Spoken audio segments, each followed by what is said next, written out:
Aaron Weber. All right. What's going on, everybody? Hey, how are you doing, sir? I'm great, man. Thank y'all for chatting with me. Absolutely. Listen, and I want to, the first thing I want to get into with you, Aaron, and I don't want to come across as being overly aggressive or too much like a dick, but how is it you're out? No. You are out doing a great run of cities right now, an unbelievable tour. How are you not doing DC? How are you not doing Richmond? You think I'm going to Appleton, Wisconsin, and not D.C. by choice? I'll give you Appleton. I like Appleton. I felt bad saying that city, but that's the first one I thought. Okay, but come on, Cleveland, Pittsburgh, Boston, Dallas, Houston. Man. You can't squeeze in a D.C. date?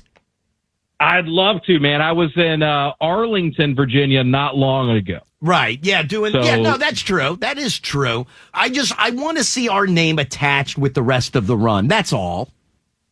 Okay. All right. I'll get it in there, man. All right. I'll work on it. Very good. All right. Now that we got that out of the way, dude, you are killing it. And I don't want to say you're killing it right now, like you haven't been working for years, but do you feel like you're on a great trajectory right now? I'm pretty happy with how things are going, man. It's an exciting time for me getting to headline comedy clubs. You know, for years I was kind of the opening act all over the place. I have a tour with comedians, and the last year or so, it's just been me. They've been my shows. So that part of it is very exciting for sure. Hey, Aaron, let me ask you this. Was there a part, and like there's a million clips online, and you know it. You're very, very funny, and the clips are really, really good. And I get that as a comedian, everybody has a start, and it takes time, and it's practice, and it's practice, and it's practice, and it's practice. Was there a moment where you realized, oh crap, things are starting to change here pretty quickly? I think about 5 years in to stand up. I've been doing it 8 years. Right. So 3 years ago, I kind of, for the first time in my adult life, let's take a look at my finances. Where let's see what's happening. And I saw that, you know, the money from stand-up was comparable to what I was making with my day job. And that was a big moment where I thought, it's kind of now or never. Let's pull the ripcord. And I've been a full-time comic ever since. Now, I will say, about 3 months after that, the world shut down for a while. So at the time, I felt this was maybe a huge mistake to become a full-time comic when we're not allowed to do stand-up anywhere. But things have rebounded. The country's back. You know, it's been a lot of fun. Hey, did you have to, at any point, tuck your tail between your legs and go back to that day job that you had just quit? Go, hey, I know three months ago I was going to go be on Marquise, but right now I need to come back. That's the biggest fear of all time, is to go, you know, you storm out of the business, you go, I don't need you, I got a lot going on, and then a month later you're like, I actually do need that job. But hey, look, pretty grateful that's not the case yet. I haven't written it off. You know, I might go back and wait tables at some point. Who knows? I have no idea. For now, things are rolling. I'm getting to travel and do comedy all over the country, so it's an exciting time for sure. Hey, Aaron, do you think if your family, you're an Alabama kid, right? Yes, sir. And then your family at some point picks up during high school and moves from Alabama to Nashville. If that move doesn't take place, do you think you end up where you are now? Like, when did you? I know you said that you've been doing comedy for 8 years. When did that bug hit you? It hit me when I was in college.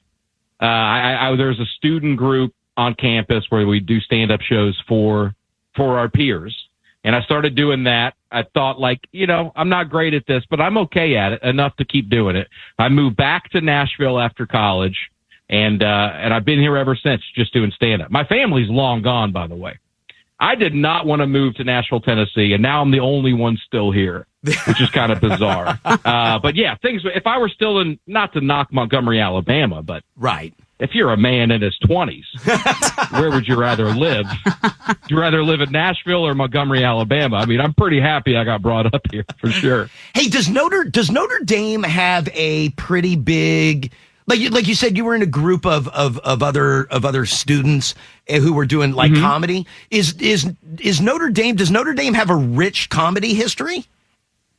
Not that, I mean, look, Regis Philbin, I don't know if you call him a comedian. I have no idea. I only know Regis as the host of Who Wants to Be a Millionaire. Right. That's really how I know Regis. Everything's named after him on campus. There's the Regis Philbin Performing Arts Center. Outside of him, there are a few comics, a handful around the country that are from there, but I don't think any that you would know. Okay. So, right. No, not really. Not in the way that some of these other colleges have. So Aaron Weber, safe to say, well, maybe second to Regis, but Aaron Weber, biggest comic ever from Notre Dame. We'll see. I haven't sat down and tallied everyone's, successes up, but I'm in the conversation. There we go. I think. Hey, were you always a big comedy guy though? Yeah, we would watch stand-up comedy a lot in the house. I had probably 2 or 3 different hours from famous comedians memorized when I was a kid. Brian Regan had a Comedy Central special that I had memorized. I had Kevin James's Comedy Central special memorized. We don't talk about it now, but I had some Bill Cosby memorized. And then when the family would get together, my dad would go, Aaron, do that bit about, and I'd kind of perform, for the family. So that was early on. And that was probably planting a seed. I didn't even realize it at the time. And your dad was a principal at a Catholic school growing up, right? That's right. Yeah, my dad was my high school principal, which people ask me what it's like when your dad's your high school principal. Imagine every day after work, your boss gives you a ride home and then eats dinner with you and then goes to bed with your mom. That's what it is. Not all fun and games, The worst part, I always tell people the worst part was senior prank. Every year. Senior prank was the worst because every year they would just vandalize, my house. Anyway. I also imagine, Aaron, that like when you're a kid growing up, sleepovers, not popular at the Weber house because none of your friends would want to come stay at your house. Yeah. Do you want to come hang out at the teacher's house on the weekend? Absolutely not. Yeah. Now I will say my dad was pretty good about separating, but that line blurs all the time, So you're not going to come over and drink at my house. Hey, when the principal of your school is there? Yeah. What brought on the move from did your dad go get a job at another high school? Is that what got you to Nashville? He did. Yeah. My junior year of high school. So I moved in the middle of high school. My dad got a job as the headmaster, which I'm uncomfortable. I hate saying that word, but that's what it was. He's the headmaster of a school just outside of Nashville. So that's when the family moved. But Nashville, like you said, so the rest of the family is gone, and you're still in Nashville. But I feel like if I look at like your podcast, for example, with Nate Bargatze, who's great, he's hysterical. Dusty Slay, Bates is on there. Like I feel like you've got a good little nucleus of people in Nashville. Where if you look at like there's the LA comics and there's the New York comics and the Chicago comics, I feel like Nashville, you've at least got a good little pocket of people. Yes. The great thing is that these guys are sticking around in a way that they didn't before. The move used to be you start generating a little heat, you start getting good at comedy, you move to New York, you move to LA. That was kind of the trajectory for comics in middle America. And now with the internet and everything else, everything's decentralized.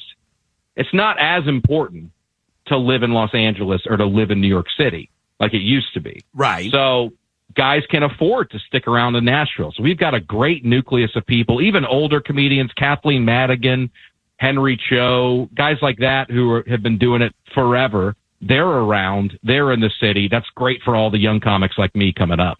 And by the way, not to bring up not to bring up somebody from the past, but I remember when Ralphie May, I remember when he left all of that and moved to Nashville. Mm-hmm. He was one of the first guys I met in Nashville. I was maybe doing comedy 2 or 3 months.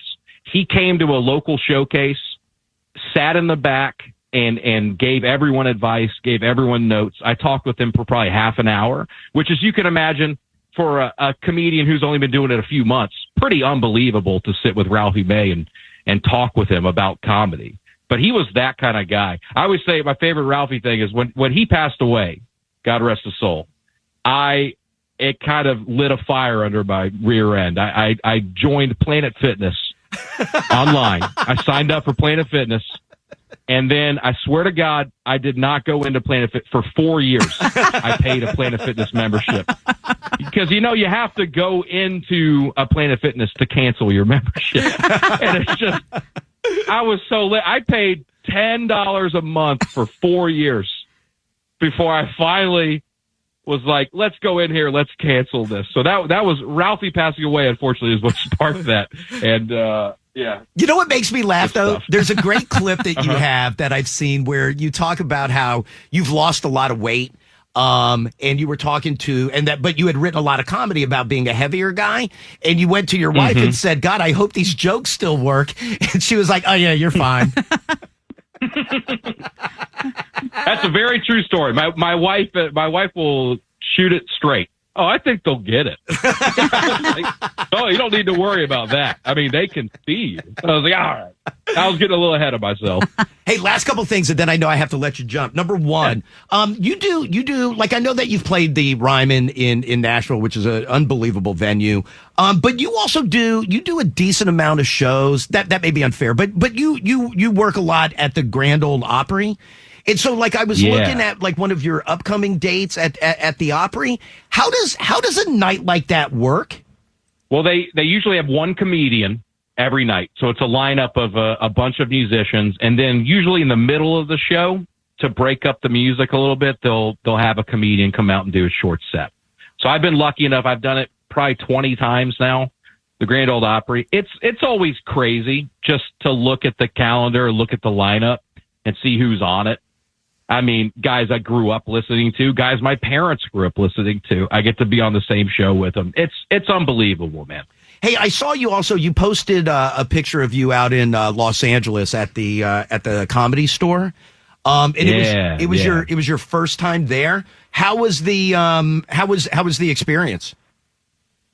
Well, LA is. I have not spent a whole lot of time in Los Angeles, and it's definitely not where I want to live. Every time I'm there, I'm like, golly, get me back to Nashville or wherever else. But it's fun as a comedian to poke your head in every now and then and say, hey guys, I'm out here, I'm doing stuff. So to get to go up at the Comedy Store, I mean, as far as iconic comedy clubs go, that's up there. I mean, that's probably the one. So just to do a show there was a really, really cool experience. And by the way, when do I get a great big special from you? I think I'm looking at recording something early next year. After this long run of shows I got from now till the end of the year, I think I'm going to try to record something, early spring of next year. And we'll see, man. That's definitely kind of the next step for me, is to just get something down on tape that I can show people, and if people look me up, they'll have something to see. So, you know, it'd be fun. Soon. Let's do it in DC. I'd love to do it in DC. All right. You set it up. You find a production crew. You find a venue. I need catering. I need, yeah. But I tell you what, I do want to get back up there to the DC area soon. I loved Arlington, Virginia. I've worked some clubs around Washington, D.C. proper. When I come back, I'd love to hit you guys up and see you guys. Aaron, you're very, very funny. I love your stuff online. The podcast that you do with Nate is awesome. Yes, anytime you get through town, we'll definitely hook up. Aaron Weber, I appreciate the time. Thank you, sir.